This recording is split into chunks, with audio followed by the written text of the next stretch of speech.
What's up, guys? Welcome to another wrestling video, and we are again continuing our series Around Wrasslin, which is where we just talk about the news, maybe some of my opinions on wrestling and what's just going on in the world of wrestling today. So yeah, let's just get right into it. Alright, so the first thing that I kind of want to talk about is Jeff Hardy. Now, Jeff Hardy certainly has his lovers and haters in the wrestling community. There are some people that, see him as part of an era for which they have a lot of nostalgia, and some people just kind of see him as a mess who just goes for a bunch of spots, and I can certainly understand that. But for me, I was definitely a huge Jeff Hardy fan when I got into wrestling. He was the only reason I watched TNA pretty much, even though, he had that one issue with Sting.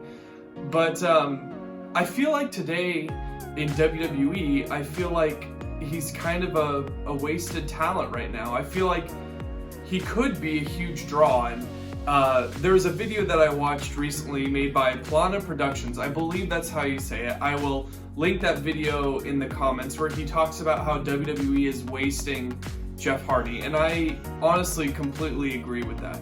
I think he puts on good matches. I think he's capable of having feuds with just about anyone. I think that his wrestling skills are there. He's gotten clean, compared to some of the issues he's had in the past. And we did see that push a little earlier, around last summer when he won the Intercontinental title for a little bit during the Intercontinental tournament, which I thought was pretty cool. But it seemed like that push was only really there to lock him up for the contract, because his contract was expiring, and his brother Matt Hardy is in AEW, so I think they wanted to keep him there, so they basically gave him the Intercontinental title, gave him a little bit of a push, so they can keep him there. But since then, it feels like we've just seen him lose and have off and on feuds with people like Elias.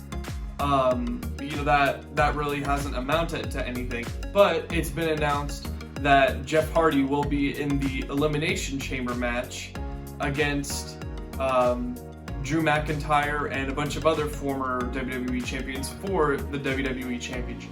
Now, I kind of thought to myself, imagine if Jeff Hardy won that match.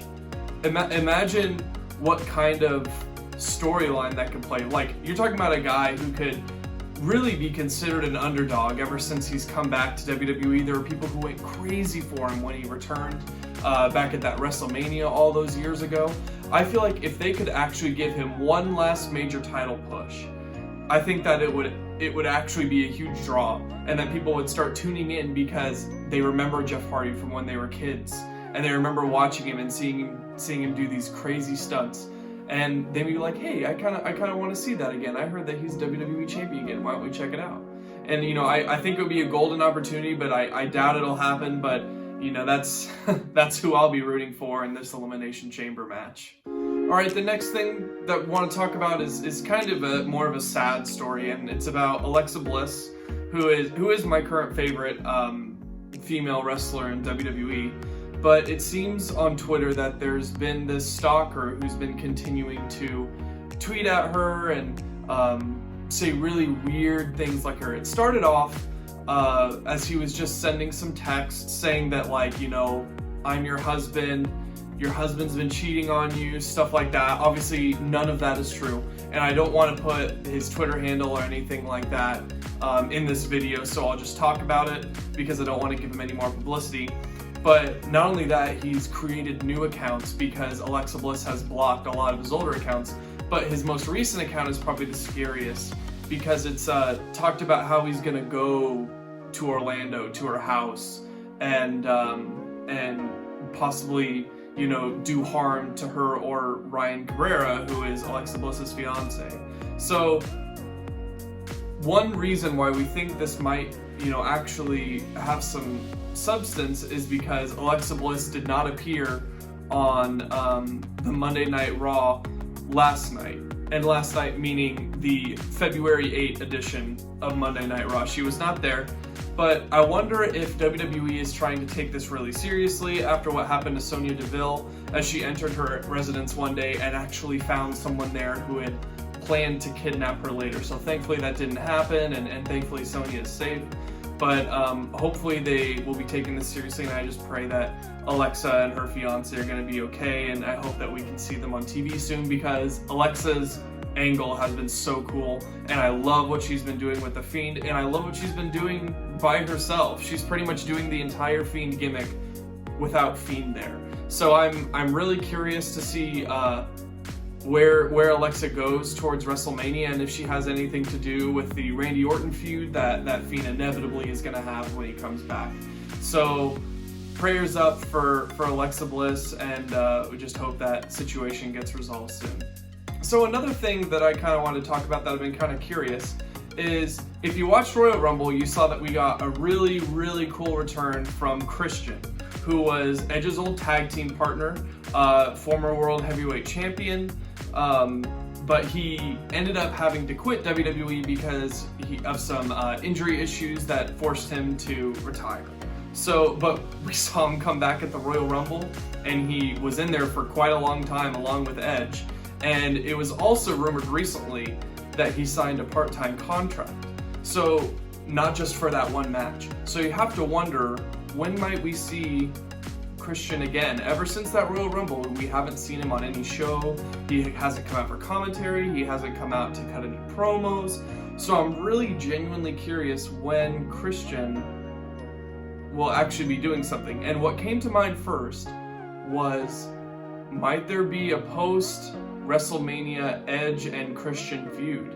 Imagine if Edge were to win the WWE Championship or the Universal Championship, and Christian comes out one SmackDown at the end of it and just clubs him over the head. You know, his former tag team partner who helped him win the Rumble. That would be a really, really cool WWE Champion or Universal Champion match that I think would gain a lot of traction, and also would be a draw because of the nostalgia, like we talked about with Jeff Hardy. So I'm really curious to see where Christian might go from here. I think there's still a couple of matches left for Christian's career, and which is obviously a great thing, and hopefully we can see him in the ring again, not just for that Royal Rumble, but at least for a couple more matches here in the coming months. And then finally, one thing we kind of have to talk about is Bad Bunny. So Bad Bunny is a rapper, an artist who appeared at the Royal Rumble because of his new song Booker T, which is apparently really popular on YouTube. Maybe I'm just a boomer for not knowing this, but I didn't know who he was until he came to the Royal Rumble.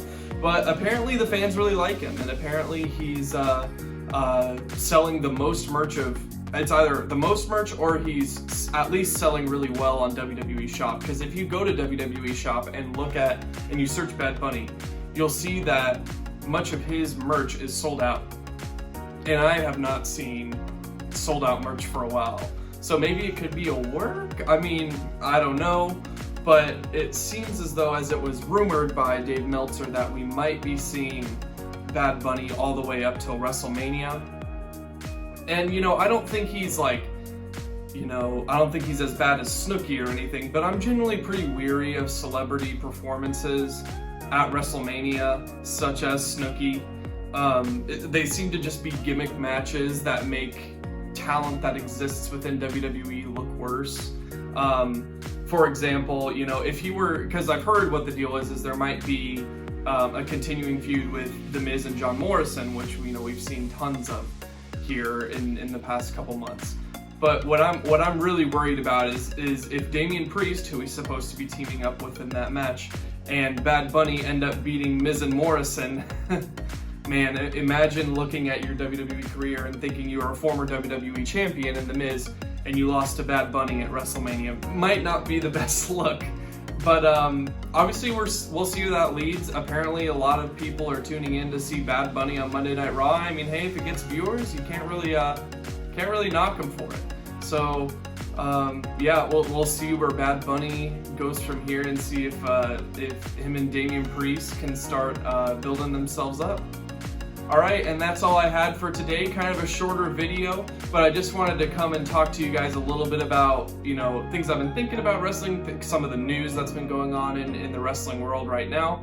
So if you guys want to see more of these videos, because I do enjoy making them and just kind of giving my opinions about the wrestling scene as it stands right now, go ahead and leave a like on this video. And if you could, please subscribe to see when my new videos come out, and make sure to hit the notification bell if you want a notification when those videos come out. And yeah, leave me a comment. What do you think of Jeff Hardy? Do you think that he'd be a draw as I say he would? How cool do you think it would be cool, or would you not be a fan of him winning that Elimination Chamber match? You know, I do love Drew McIntyre. I think Drew McIntyre is really cool. You know, and if it's not Jeff Hardy, I hope Drew McIntyre retains. But yeah, leave me a comment, and I will see you guys in the next video. Peace.